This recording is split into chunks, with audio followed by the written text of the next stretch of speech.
Olá, sejam todos muito bem-vindos ao Atlantic Connection, um programa que é uma grande parceria entre a BMC News e o Jornal Econômico. É um prazer tê-lo por aqui, lembrando, é um programa semanal. Se perdeu os últimos episódios, não fique por isso, pode acessá-los em todos os canais de distribuição de conteúdo, tanto da BMC News quanto também do Jornal Econômico. Para essa semana, e como em todas as semanas eu estou, claro, acompanhado da incrível equipe do Jornal Econômico, Nuno Vinha está aqui comigo. Muito obrigado pela participação, por essa grande parceria e sempre trazendo, claro, grandes temas para discussão aqui com a nossa audiência e com os nossos convidados. Nuno, muito obrigado novamente aí pela participação e por essa grande parceria.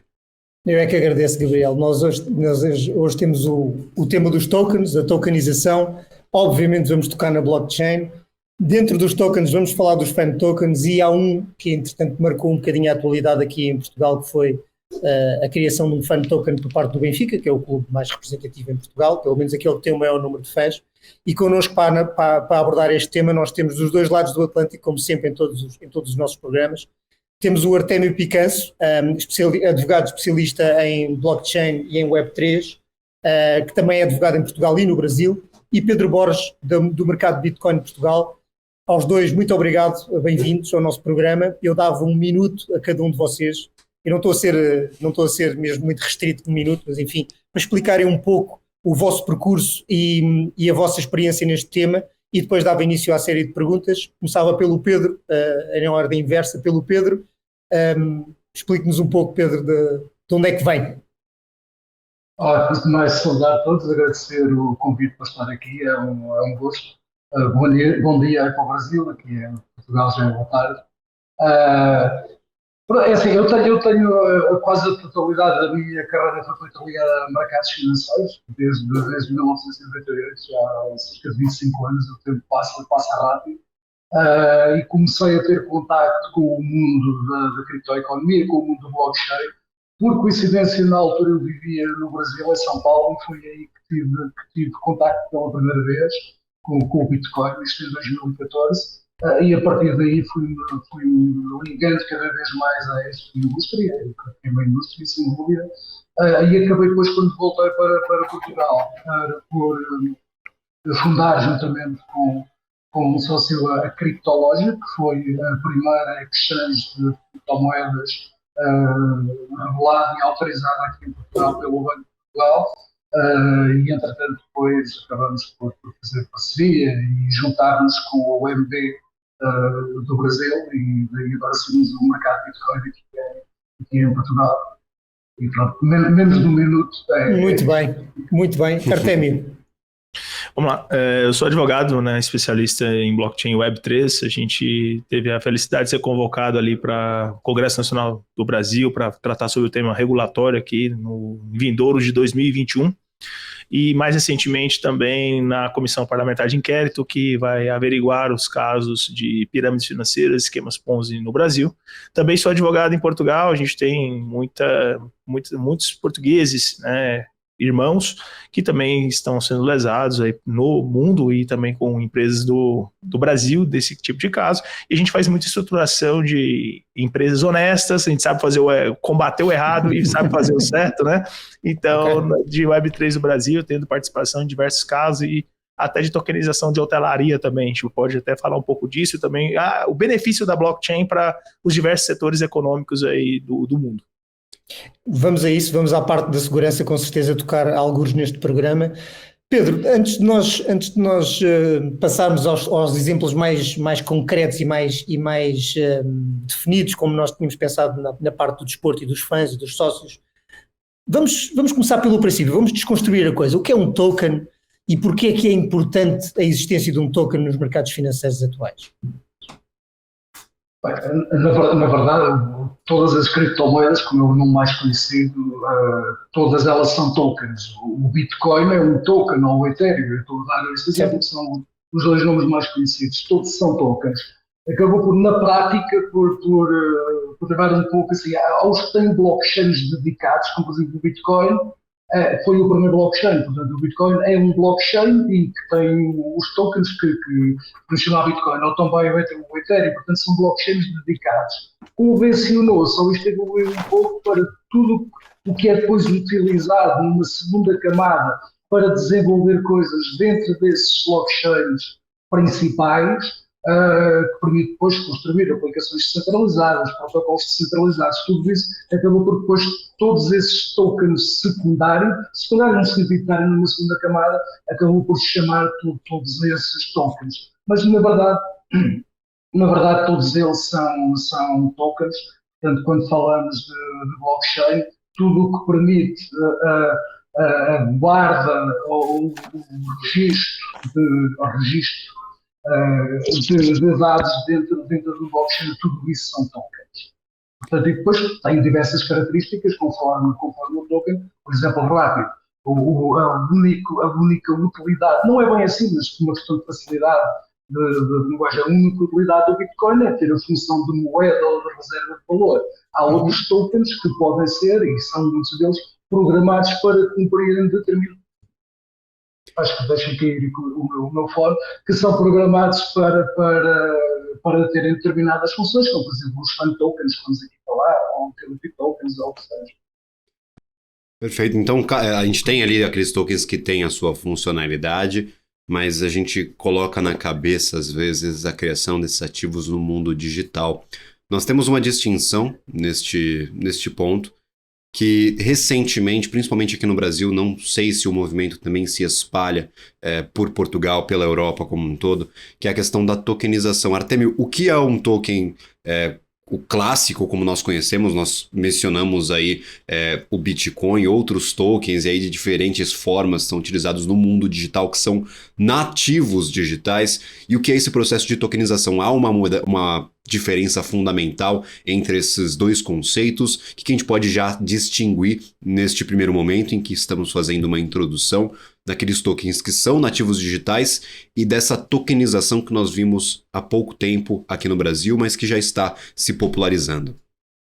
Bom, vamos lá. Eu acho que posso resumir a tokenização como um fenômeno de simplificação. O que seria um fenômeno de simplificação? Ele vai trazer escala para um processo que, eventualmente, ele se torna de difícil acesso.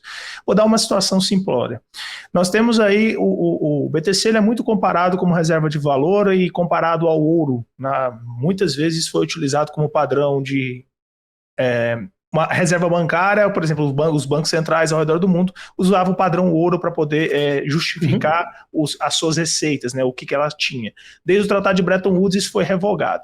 Então a gente começou a ver essa questão de a maximização do mercado, a impressão de moeda desenfreada, e o ouro ele tem uma questão que é o quê? Finita, como qualquer ativo, assim como o BTC. Só que qual que é o problema do ouro? A gente não consegue dividi-lo em várias casas decimais, como acontece aqui no fenômeno de criptoativo, né?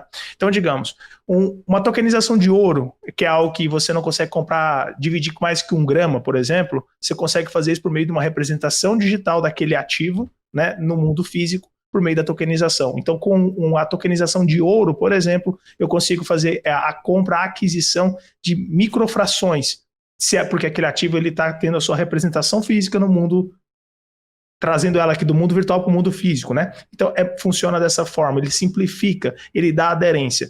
Passando para o tema que a gente está tratando, a gente pode até imaginar o seguinte: aqui no Brasil é muito comum a figura do cambista. O que é o cambista? Aquela pessoa que compra o ingresso, né, e de forma antecipada, e aí ele começa a supervalorizar isso. Agora você imagina que você pode fazer uma legalização do cambismo. Como assim? O time, ele é o emissor, né, do ingresso, ele que vende o ingresso junto com a tiqueteria.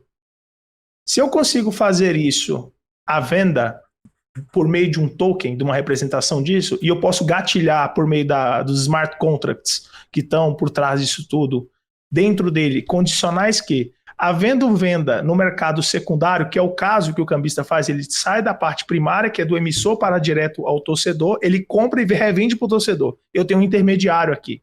Com essa tokenização, eu posso colocar isso, só que aí eu dou ao time que essa venda no secundário, que ele não ganharia qualquer royalty, ele passa a ganhar. Por quê? A gente pode colocar basicamente que, acontecendo aquela condicional no mundo, no fator exógeno, aquele mercado secundário que teria, ele poderia ganhar uma parte da venda disso. Então eu estou, de certa forma, matando e legalizando o cambista aqui no Brasil. Algo que aconteceu muito aqui na Copa. A gente viu muito isso aqui no Brasil, problemas de venda de ingresso, de não acessibilidade a ingresso. E como isso está tudo por trás da blockchain, que ela é rastreável, imutável e auditável, não tem como a gente sabe exatamente o rumo que isso está dando.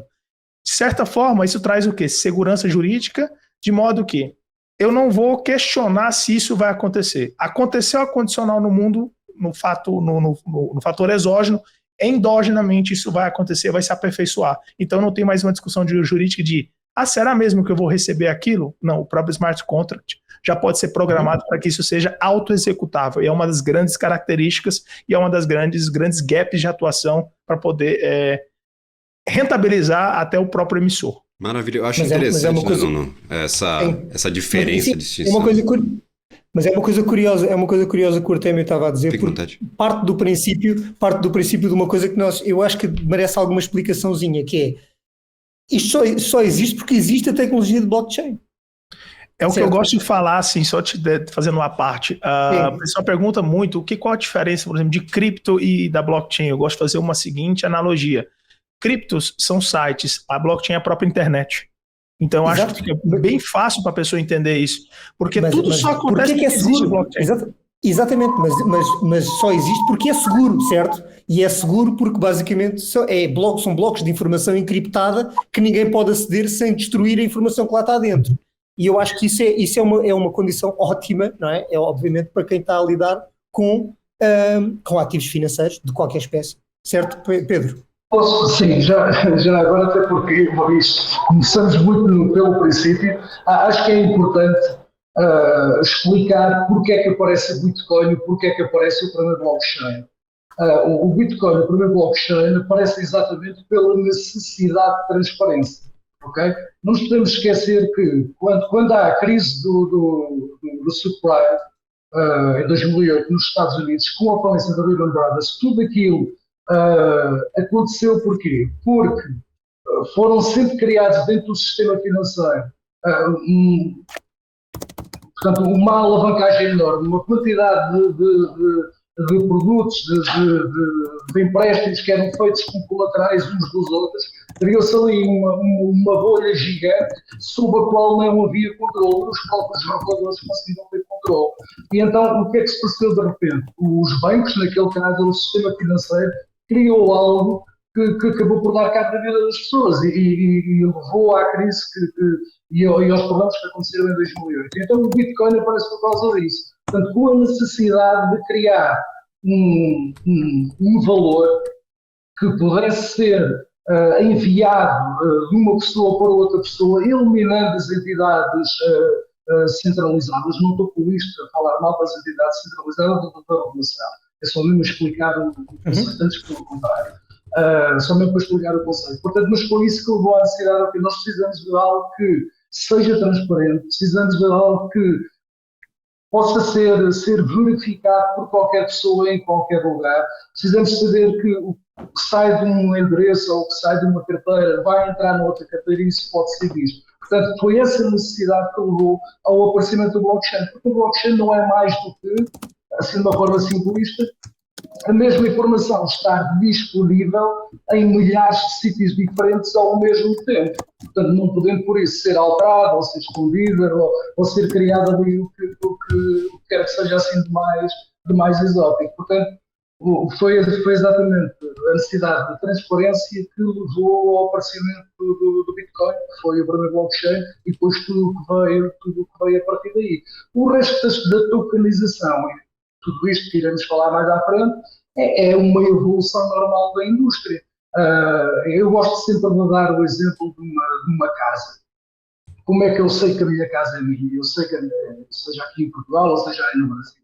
A casa é minha porque eu tenho a escritura, porque está num notário ou num cartório, está lá registada essa informação que a casa é minha, está lá também as características da casa, quantas divisões é que tem, portanto toda a informação acerca da casa, da habitação onde eu estou.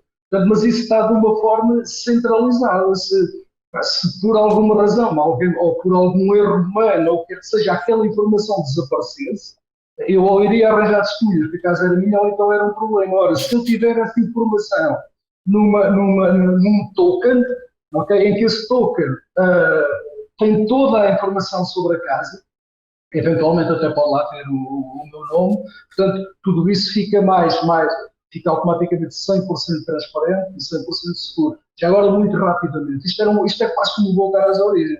Aqui há 100 ou 200 anos atrás, se fôssemos a uma cidade pequena ou uma aldeia, aqui em Portugal, como é que o Sr. João, toda a gente sabia que a casa do Sr. João era do Sr. João, e se alguém chegasse lá e dissesse, não, esta casa é minha, o que é que validava a propriedade daquela casa? Ele não precisava de nenhum papel. O que validava a propriedade daquela casa é todas as pessoas que viviam ali na aldeia. Não, todas as pessoas sabiam que a casa era do Sr. João. Então, é como se cada pessoa daquela aldeia fosse um ponto de rede a validar e a garantir aquela propriedade. Aqui é um blockchain.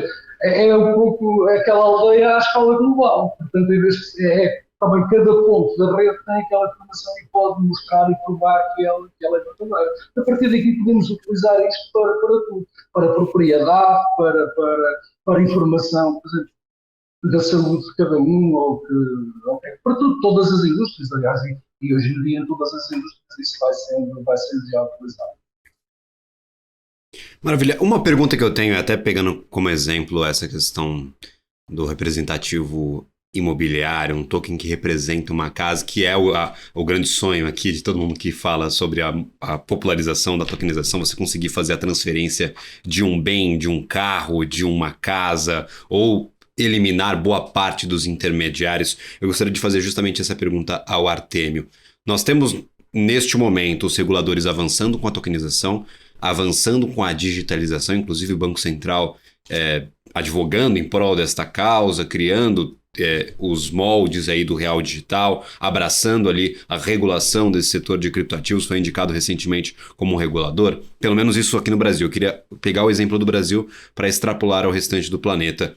Quando a gente fala de tokenização, a gente fala de ou ativos que são nativos digitais, ou aquilo que é digital por si só, ou em muitas vezes, como nós mencionamos há pouco, a possibilidade de representar um ativo físico ou um bem físico em um universo digital, ou seja, digitalizar um processo, digitalizar o ouro, como o Artêmio disse-nos há pouco, podendo fracioná-lo em diversas partes, mesmo que fisicamente ele não possa ser mais fracionado.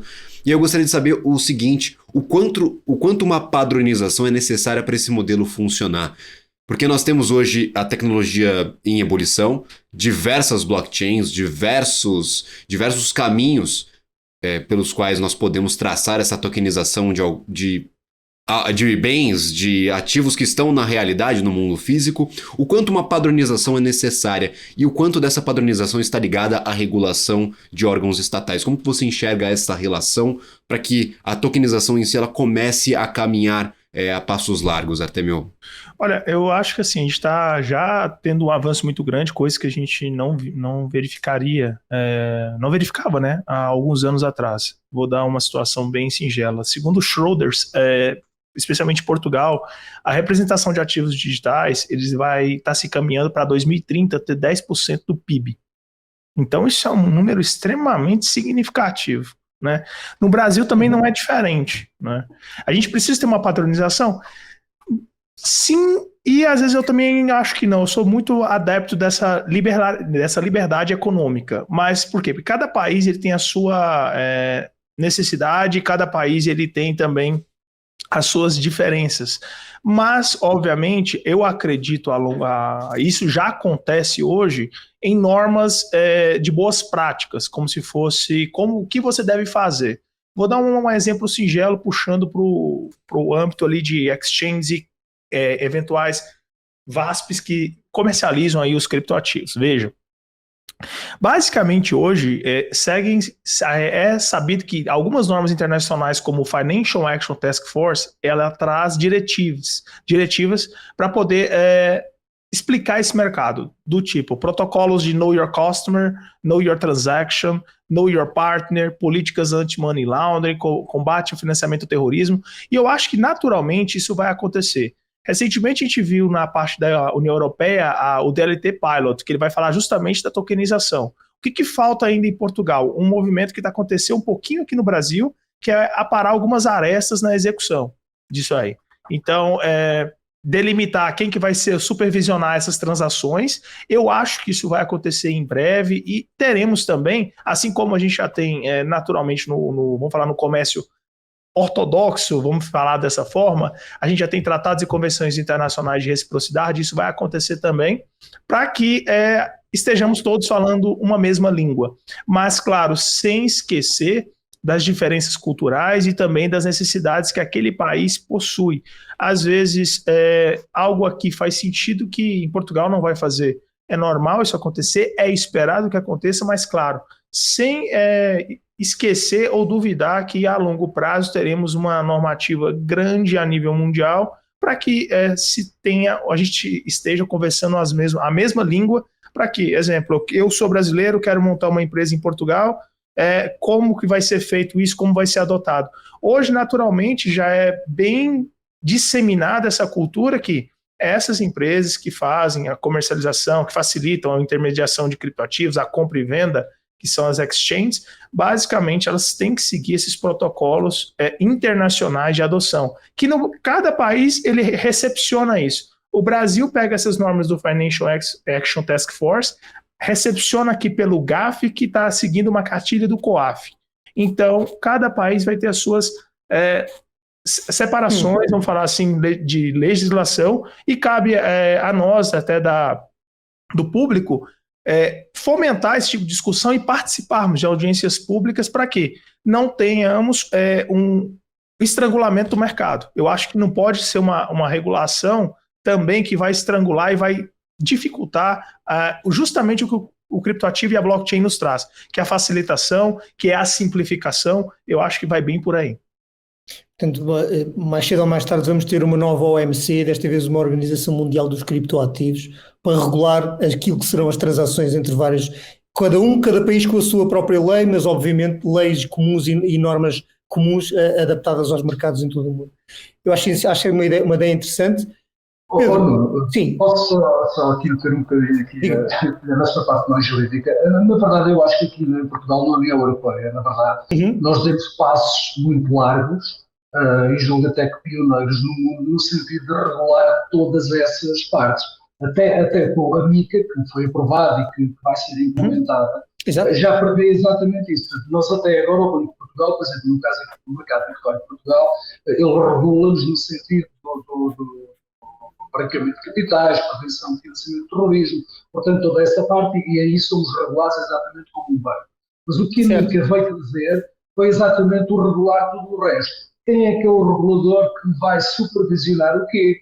Portanto, a partir do momento que a MiCA esteja implementada, e já estamos na fase pré-implementação, portanto já se sabe perfeitamente, se eu quiser lançar um novo token, quais é que são as regras que tenho que cumprir e quem é que me vai regular. Se eu quiser lançar uma stablecoin, por exemplo, eu já sei, a lei já vai dizer o que é que eu tenho que fazer, quem é que me vai supervisionar, etc. Portanto, acho que a Europa, a União Europeia, deu um passo, foi bastante pioneira, e sim, uma lei, na minha opinião, bastante completa. Concorda 100% e o mais possível com o Ardemio, quando ele diz que é muito importante que, obviamente, que as regulações não estrangulem os negócios, porque, por vezes, o que é que a regulação faz?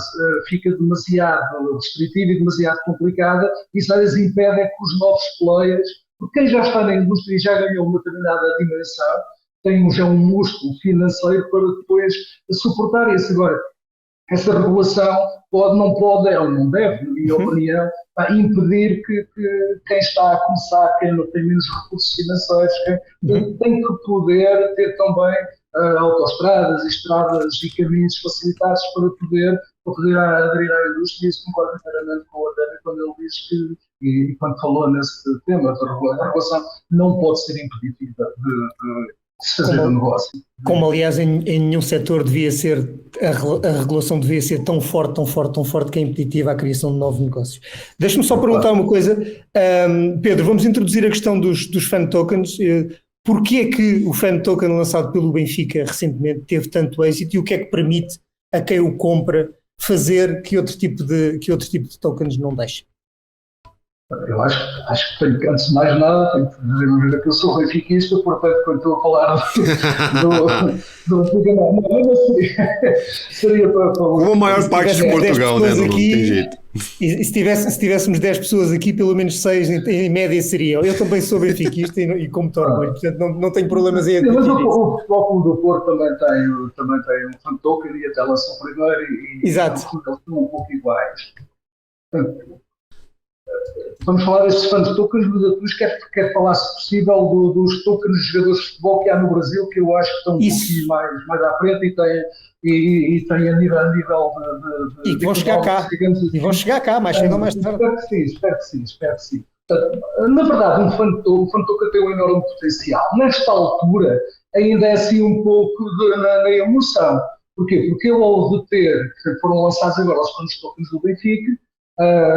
O máximo que cada pessoa podia comprar eram 100 fan tokens. Eu comprei os meus 100 fan tokens a €1 cada um, portanto foram 100 euros. Portanto, assim, de forma muito objetiva, o que é que aqueles fan tokens me vão permitir? Vão permitir votar qual é que eu acho que deve ser a cor da camiseta alternativa do Benfica, vai permitir, nas coisas que o Benfica decide colocar à votação, por exemplo, uma das coisas que saiu à votação que eu achei interessante, vai estar escrita uma frase ali no Estádio da Luz, quando se entra no relevado do gravado, como se diz no Brasil, vai estar ali uma frase, ou do Lisboa com o mundo, ou do Lisboa Zuno. Portanto, houve ali uma série de frases propostas em que quem tinha o fan token pode votar e dizer, bem, eu acho que esta é que devia ser a frase. Portanto, obviamente que isso traz ali um compromisso e provoca e permite um envolvimento do adepto ao sócio torcedor com o seu clube, e isso é sempre positivo. Portanto, é sempre positivo e é bastante positivo. Agora, há potencial para muito mais. Assim a tecnologia permite, ok? Portanto, porque quando temos, e obviamente que aqueles tokens permitem isso, porquê? Porque seguramente que haverá advogados e brilhantes advogados como a Horta, metidos ali no meio, e há contratos a dizer que aquele fan token permite fazer aquilo. Obviamente que aqueles contratos podem ser mais elaborados e se calhar podemos trazer potenciais benefícios financeiros aos detentores do fan token pelo facto de terem o fan token, para além só desta lógica mais recreativa de votar em determinadas coisas, eventualmente participar em sorteios exclusivos, possam permitir ganhar uma camiseta ou um autógrafo de um determinado jogador, ou seja, mas basicamente o fan token é isto, portanto permite um envolvimento com a vida do clube. Agora pode vir sempre a pergunta, mas porquê é que o Benfica, o Paris Saint-Germain, ou os Juventus, ou todos os outros clubes que têm fan tokens não fizeram isso diretamente? Podiam fazê-lo, não é? Faziam diretamente, portanto, só que aí seria uma coisa fechada. Lá está, seria o controle que estaria centralizado no clube, ou na empresa que gerisse aquilo. A partir do momento que é um token, quer dizer que toda essa relação, todo esse funcionamento, todo esse automatismo, nomeadamente o das votações, é garantido que se os fan tokens, quem tem fan tokens do Benfica, decidir ou votar que a camiseta alternativa do Benfica devia ser azul, ela será azul, porque isso é garantido, porque claro que isso nunca será posto à votação, espero eu. Nunca. Uma à parte, mas se fosse posto à votação e tivesse escrito que seria assim, obviamente depois não se poderia dizer, não, a maior parte das pessoas votaram que era para ser azul, sim, porque aquela votação é pública e está sempre, e é rastreável e é verificável em blockchain. Portanto, é isto que permite o blockchain e a tokenização e utilizar os tokens para isso. É sempre, e já agora desculpem, eu perco um pouquinho a falar, tem sempre a ver com descentralização. Quando falamos desta economia, a palavra-chave, a grande revolução, ou o novo paradigma, ou inovação, como quiserem, a palavra é descentralização. A palavra não é digitalização. Digitalização, tudo pode ser digitalizado. Eu posso ter a escritura da minha casa digitalizada, mas vale o que vale, está digitalizada, está guardada num computador lá no notário ou no cartório. Outra coisa é estar descentralizada, e isso é que é o game changer desta. Eu acho, até fazendo um complemento que você está falando, que é realmente o que eu também acredito, vamos pensar no seguinte exemplo. Você é um torcedor fanático do Benfica, perfeito? Mas vamos supor que o seu filho não vem a ser. E você é detentor daqueles tokens. Para seu filho, vamos pensar no mundo pragmático, atual, ortodoxo que eu gosto de falar, para ele vender, vamos falar assim, esse título que ele possui, vamos falar que antes era feito como títulos daquele clube, ou como fosse uma comercialização disso, o público ele é muito restrito. Por quê? Basicamente, vamos pensar como funcionava no mundo anteriormente. A gente tinha ali uma comunidade restrita que ele compraria aquilo. Basicamente, eu ficaria limitado o meu rol de venda desse título a torcedores do Benfica. Agora você imagina o seguinte, que eu, por exemplo, torcedor de São Paulo aqui no Brasil, eu vejo que o Benfica está com vias de contratação de um grande jogador, de alguma coisa do gênero, de um jogador de impacto mundial. Que eu sou fã dele. Vamos fazer uma alusão a Cristiano Ronaldo, por exemplo, que eu realmente sou fã. Sou fã demais. Para mim é um dos grandes atletas aí da humanidade. Imagine que ele está indo para o Benfica. Eu que sou daqui de São Paulo, eu imagino que eventualmente pode ter uma valorização disso, eu vendo de forma mais fácil, eu compro aquele título porque seu filho não quer mais. Diferente de acontece como é hoje. Eu precisaria estar limitado àquela comunidade ali do clube restrita, mas muito restrita, e aqui eu estou fazendo uma descentralização e uma desfronteirização. Eu estou comprando eu do Brasil, algo aí, o que não seria tão facilmente feito se fosse nos moldes atuais. O Galo, você falou uma coisa bem interessante, que o que eu acho também que o Fan Token faz é um senso de pertencimento. De quê? De participação. O Galo mesmo aqui, por exemplo, acho que foi o ônibus ou foi a faixa de capitão. Ele botou em votação para que os detentores daquele token poderia escolher ou falar o que ele achava, qual que seria mais interessante. E a partir de uma escolha majoritária, democrática, aí sim democratização, não é uma democratização velada, basicamente aquilo iria acontecer.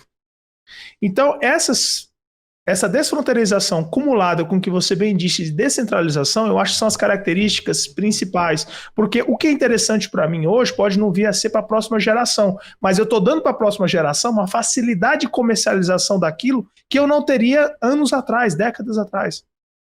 Certo, mas peço desculpa, mas se os votos forem proporcionais à quantidade de tokens, então basicamente o poder decisório vai estar nas mãos de quem tem mais poder financeiro, certo? Também. Mas essas já são regras do mercado, eu não tenho como muito ingerência. Não, é verdade, mas como é que isso joga depois com clubes que são clubes tradicionalmente populares e de classes mais desfavorecidas? É o caso do Benfica, que é um clube, não digo um clube de ascendência operária, mas obviamente não é um clube que vem da nobreza como outros clubes que existem no mundo inteiro, não é? Mas aí vamos fazer dois exemplos, um falando sobre isso e um outro sendo o advogado do diabo, literalmente. Porque isso chegou até mim aqui no Brasil, foi algo que me marcou muito relacionado a Fan Token. Veja, o emissor ele vai poder determinar as regras disso. Okay. Do mesmo modo que a gente tem aqui, digamos, torcida, a gente tem vamos falar, venda de ingresso no estádio. Aqui tem o ingresso popular. Tantos por cento do ingresso popular é destinado para isso. Para pessoas que têm menos capacidade financeira. Eu posso fazer a mesma coisa aqui. Só que tem uma grande diferença. Uma grandíssima diferença. Se no white paper ou no próprio smart contract está aquela condicional, aquilo vai acontecer. Agora aqui, vamos falar o seguinte, eu tenho ingressos populares. Será que foi feito mesmo, vendido para todas as pessoas que são essa quantidade de ingresso popular, ou esse ingresso foi superfaturado? Aqui eu não tenho essa dúvida. Por meio da blockchain eu tenho essa dúvida. A minha grande dificuldade, eu não digo assim, eu vejo com bons olhos fan tokens para instituições. Benfica é uma instituição centenária. É uma coisa que vai durar, nós vamos falecer, virão novas gerações e o Benfica vai estar aí. Agora, quando você fala de um fan token de uma celebridade, por exemplo, isso, pensando no aspecto jurídico, é interessante estar bem amarrado, por quê? são pessoas que vão morrer como qualquer ser humano. E aí, o que eu quero dizer disso?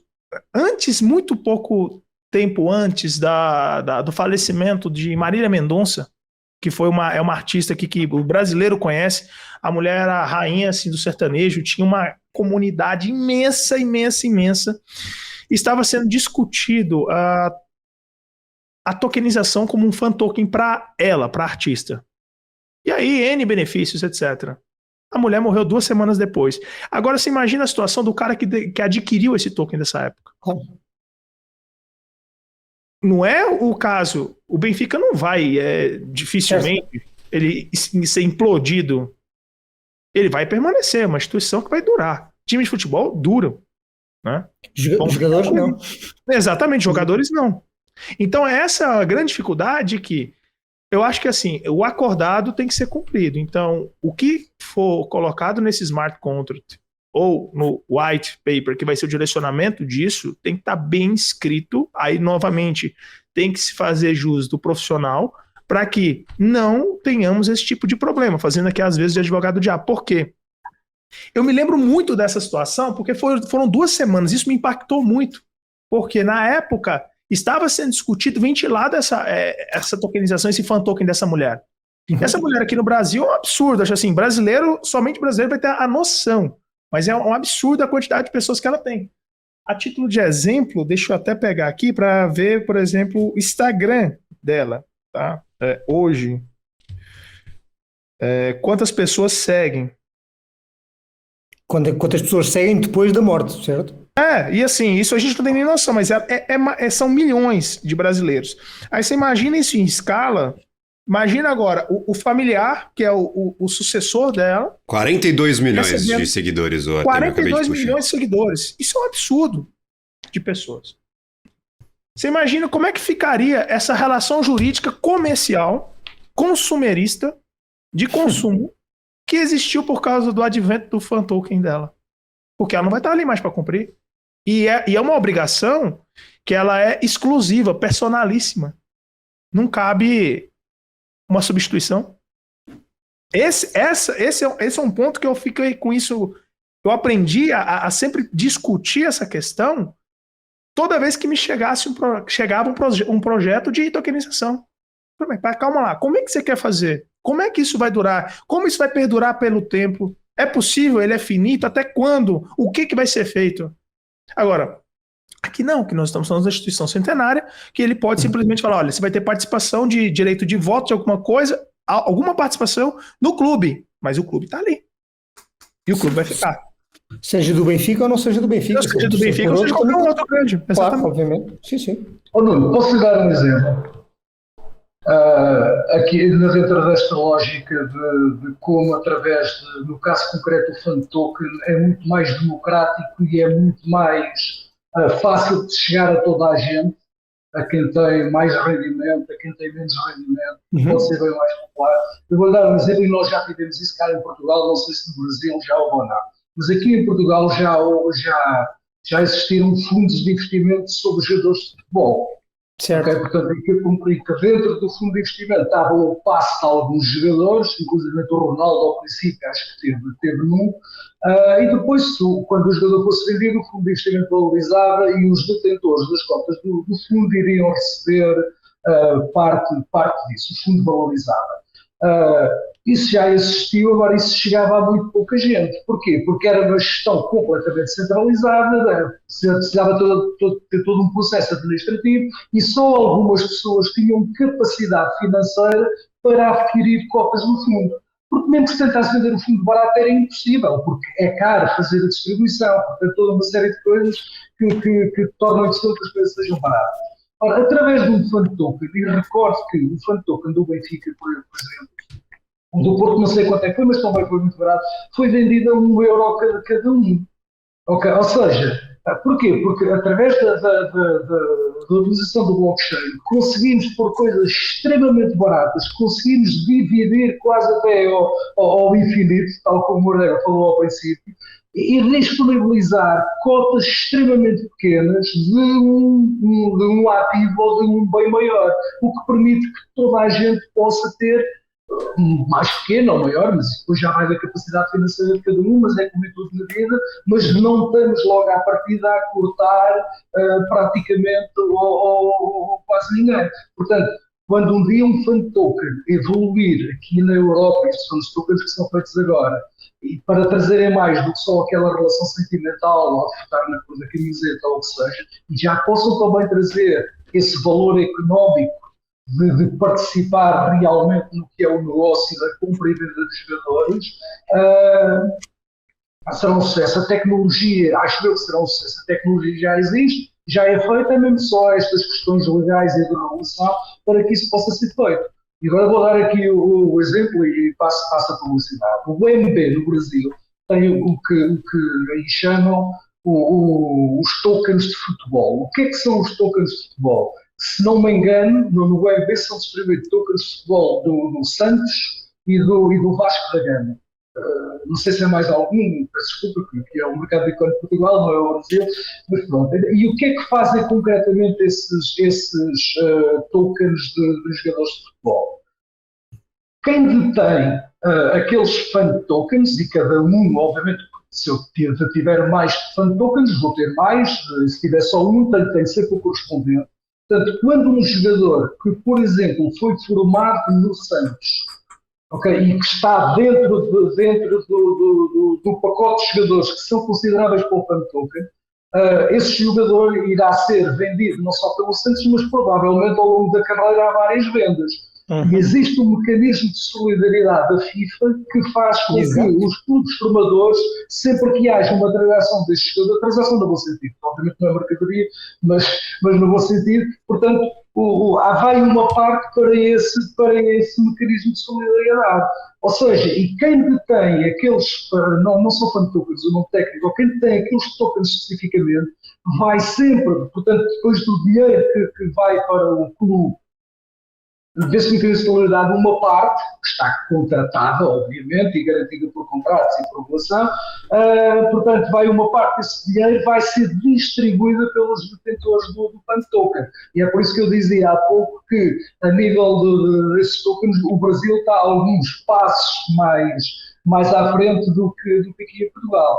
Porque no Brasil isso neste momento já é feito, e já é feito há bastante tempo, pelo menos há 2 anos que eu sim, pelo menos há 2 anos que já, e é público e está disponível a qualquer pessoa que tenha, por exemplo, uma conta no BNB, chega e compra o token e pronto, não é? Eu acredito que, com o tempo, e não estaremos muito longe disso, os fan tokens que hoje em dia têm a parte mais recreativa acabarão por evoluir também para aí, será uma fonte importante de receita para o clube e também para quem é fã do token. Só uma última coisa, porque fica-me sempre uma coisa pendente. Já agora, nós não detemos os fan tokens. Okay? Eu, quando eu disse eu tenho 100 fan tokens, na verdade não sou eu que tenho, não é o Pedro Borges que tem. Os fan tokens é um token descentralizado que está numa wallet digital. Aquele fan token é meu porque eu tenho acesso àquela wallet. Agora, se eu disser ao Nuno, ou ao Gabriel, ou ao Ortega, está aqui o acesso a esta wallet, estes passam a ser vossos. Portanto, é sempre preciso nunca esquecer esta lógica de... portanto, isto é toda a gênese da Web3, não é? Que é algo descentralizado e o controle é algo descentralizado. A transmissão sucessória é mais fácil, né? Então, assim, a gente, por exemplo, no Brasil, como a gente fala, a gente paga para nascer e paga para morrer, literalmente. Então, é bem isso. Aqui, exemplo, incidiria ali o ITCMD, né? Imposto de Transmissão Causa Mortes Doação. Agora, quando eu tenho simplesmente, eu outorgo para aquela pessoa o acesso disso, ele é seu. Por isso que eu disse no início ali, naquele exemplo simplista, temos uma pessoa fanática por um time, mas meu filho vai que ele não gosta nem de futebol, para ele não faz sentido algum, é mais fácil. Olha, filho, é o seguinte, eu sei que você não vai se adaptar com isso, toma isso aqui, é seu. É como se fosse hoje a gente tiver comparando assim, mal comparando com a área técnica, é como se a gente tivesse uma transmissão via holding, né? A gente já transmite a parte da cota da parte que nós temos societariamente daquela empresa para outra pessoa, e aí incide em elisão fiscal. Não estou falando nada errado disso. Nada que eu estou evitando todo desgaste um processo de inventariância, de morte até que isso passe. Gasto com advogado, gasto com poder público e por aí vai. Então, assim, é como a gente falou, a descentralização e basicamente a desfronteirização, eu acho que são fantásticas. Quantos aí, ele falou bem do exemplo do token do Santos. Santos, ele foi que promoveu Pelé ao mundo. Quem que, por exemplo, de fora, com certeza tivemos investidores que ao adquirir esse token, fala, é o clube do Pelé. É o clube que ele fez Pelé. O cara pode pensar simplesmente, e vamos pensar na parte econômica, em valorização. Acho, vou comprar porque eu acho que isso aqui vai valorizar. É o direito dele. Coisa que, diferentemente, acontecia antes. Ele ficaria restrito ao título das pessoas que moravam na Baixada Santista. Aqui eu estou permitindo um cara da Europa comprar isso facilmente. Essa é a magia, vamos falar assim, da tokenização. E nós temos, por exemplo, também, Artêmio, pegando como exemplo o que deu gancho para esse nosso programa, que foi o token do Benfica. São diversas camadas, dependendo da quantidade aglutinada de tokens, você tem alguns benefícios. E aí vão de 5 tokens, 10 tokens, 20, 40, até 100 tokens. De repente, eu estou numa determinada fase da minha vida que eu não preciso ter acesso a todos aqueles benefícios que eu tenho com 100 tokens aglutinados. Eu quero apenas aqueles benefícios dos 40 tokens aglutinados. Eu consigo vender os outros 60 que eu não vou utilizar, que eu não preciso dos benefícios. Então, torna-se uma espécie de estrutura modular. Eu consigo decidir quantos tokens eu vou aglutinar por vez, eu vou agregar por vez. Se eu quero comprar mais em um determinado, eu vou ao mercado e aumento a minha posição. Se eu quero me desfazer desses tokens, eu tenho essa facilidade. E nós temos aqui diversos benefícios até o 100. Eu vou pegar o maior, que a gente consegue ter uma noção de tudo que está sendo oferecido, que já foi em parte comentado pelo Pedro há pouco. Nós temos desconto na camisa de 2023 e 2024. Uma camisa oficial da temporada passada, no caso 2022-2023 autografada. Isso para os tokens ali de 5 a 10, até 20 tokens. Mas também tem bilhetes para o Museu do Benfica, uma experiência também VIP no Museu do Benfica, e até o último token que coloca aqui uma viagem com a equipe, um dia com o jogador do Benfica. Então tem bastante coisa aí que pode ser modular, pode ser medida em relação a quantos tokens você aglutina por vez, você quer aumentar ou diminuir a sua posição. Um ponto interessante que eu gostaria de trazer para o Artêmio, e é um exemplo do mercado brasileiro, não sei se isso acontece em outros, o Pedro comentava há pouco, essa relação de tokens de solidariedade. Eu já vi os times e alguns especialistas se referindo a esses tokens que lhe dão o benefício de uma participação numa possível venda de um jogador da base do clube, no caso do Santos e de outros clubes aqui no Brasil. E aí eu pergunto ao Artêmio quais os problemas que isso pode agregar. Porque enquanto nós estamos conversando ali sobre camisa de time, sobre desconto, é um benefício de um ativo digital que se assemelha praticamente a um sócio torcedor, que já é um modelo aplicado aqui no Brasil com bastante amplitude e também em outros países do mundo. Mas quando a gente fala em venda de jogador, participação em um ativo, em uma participação contratual, isso pode ser visto com maus olhos pelos reguladores no futuro? A gente está discutindo bastante sobre o que é um ativo digital, o que é um security lá nos Estados Unidos. Tem gente batendo martelo e definindo ali se ativos que estão ali na internet são ativos mobiliários ou não. Isso pode trazer problemas no futuro, pelo menos olhando com essa visão do token de solidariedade com a participação em venda dos jogadores? Com certeza. Eu acho que assim, primeiro que o principal ponto vamos falar de forma mais macro e vamos descer. Qual que é a grande desvantagem para o Estado, de certa forma, o advento dos criptoativos? Como bem falado, ele veio de 2008, ele vai minar justamente a capacidade de controle. Eu acho que é esse o ponto do Estado. Por quê? Porque você está fazendo as transações vão acontecendo de forma desfronteiriça. Então, digamos, a gente viu recentemente, fazendo uma comparação, qual que era o grande embargo econômico mesmo no mundo hoje? Você chegava e desligava o sistema SWIFT de câmbio. Uhum. Hoje você verificou isso até na própria guerra que tivemos recentemente, e não estou fazendo apologia a nenhum dos lados, eu tenho assim meus lados, mas acho que aqui a gente cabe isenção, de Ucrânia e Rússia. vou desligar o SWIFT para poder isolar a Rússia, mas a Rússia já tinha feito aquisição de criptoativos e demais ativos que pudesse ela fazer essas comunicações. Exemplo, quando teve problema aí com bombardeio na Ucrânia, aí fazendo uma comparação do outro lado também, a gente teve o quê?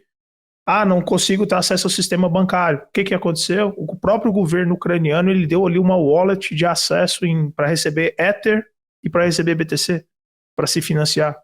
Aqui, obviamente, onde que vai ter afronta e enfrentamento a quem era o centralizador, eu acho que tem que, digamos, vai ter algum embate e vai ter um tipo de discussão, porque justamente entra contra a FIFA, que é onde ela, digamos, ela tem os seus ganhos, né, de certa forma. Não vamos ser hipócrita de achar o contrário.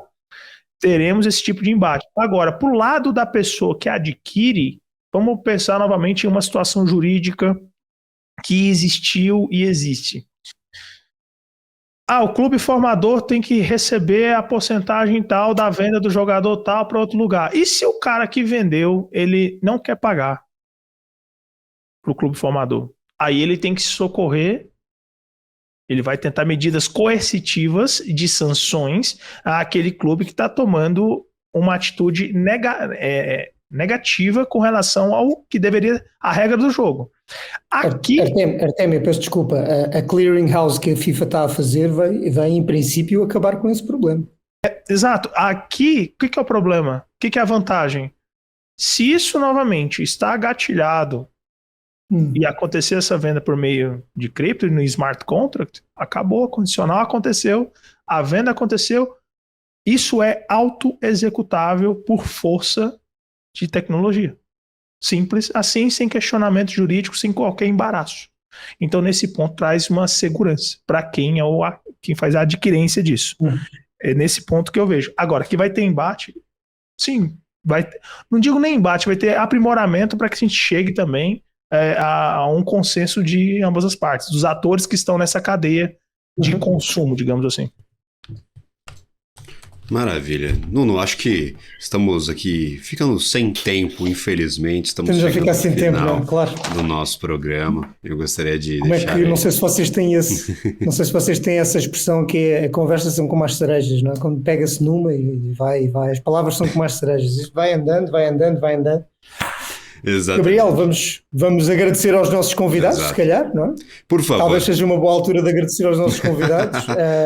Muito obrigado, Pedro, muito obrigado, Artémio, foi uma excelente conversa, foi ótimo. Começámos por descrever a tokenização, os tokens e a segurança associada à blockchain e a forma como a blockchain possibilitou. Passámos a discutir fan tokens, passámos a discutir outras possibilidades, demos ideias, o Dr. Artémio e o Dr. Pedro deram ideias sobre o que é que pode vir a ser no futuro e o que é que pode ser transacionável no futuro, e eu agradeço muito aos dois a vossa presença no Atlantic Connection e deixo desde já, como nós costumamos fazer, um convite pendente para que numa próxima oportunidade e com um outro tema igualmente da vossa experiência e da vossa área de especialidade possam voltar ao The Atlantic Connection e juntar-se a mim e ao Gabriel num próximo programa sobre outro tema. Muito obrigado aos dois desde já. E Gabriel, também queres encerrar, fazer as honras da casa? As considerações finais aqui, acho que a conversa foi ótima, a gente conseguiu falar sobre bastante coisa. Eu gostaria de agradecer imensamente ao Artémio e também ao Pedro, muito obrigado mesmo, compartilho aí desse agradecimento com o Nuno, e claro, já deixo o convite para próximas participações, porque tem muita coisa para discutir, para além de fan token, tokenização como um todo é um assunto imenso, é um assunto intenso, inclusive, quando a gente olha por olhos aqui de quem está na internet ou na regulação, tem muita coisa acontecendo neste ano de 2023 e 2024 promete ser mais movimentado. Muito obrigado, Pedro, muito obrigado, Artémio, agradeço imensamente pela participação de ambos. Obrigado pela participação. Muito obrigado. Maravilha. E assim, estou à disposição e gostaria muito de voltar nesse tema, porque teria uma área que a gente vai falar que é interessantíssima, de tokenização de turismo. Olha só. Você poder fazer o câmbio de uma reserva de hotel, um câmbio eventualmente de uma passagem aérea. Isso tudo a gente já está participando de um projeto que está sendo criado, isso vai existir para esse ano, para o próximo ano. que vai facilitar a comercialização na parte de turismo. Então, assim, o futebol é uma ponta. A gente tem várias pontas, várias searas econômicas. Fantástico. Blockchain é isso, para facilitar os negócios. E vamos em frente. Maravilha. Esse foi o Atlantic Connection de hoje. Eu gostaria de agradecer imensamente a participação de todos que estão nos assistindo. Eu sempre gosto de deixar essa porta aberta, esse canal de comunicação entre a nossa audiência e, claro, a equipe de produção do Atlantic Connection. Enviem as suas sugestões nos canais de distribuição de conteúdo do Jornal Econômico, nas redes sociais da BMC News. Estamos disponíveis para discutir diversos assuntos que, claro, têm importância para Brasil, Portugal, para o nosso continente latino-americano, para a Europa. E, claro, já deixo o convite para visitarem os canais de distribuição do Jornal Econômico e da BMC News e assistirem os últimos Atlantic Connection. Lembrando, é um programa semanal. Um abraço a vocês e nos vemos na próxima semana. Tchau, tchau.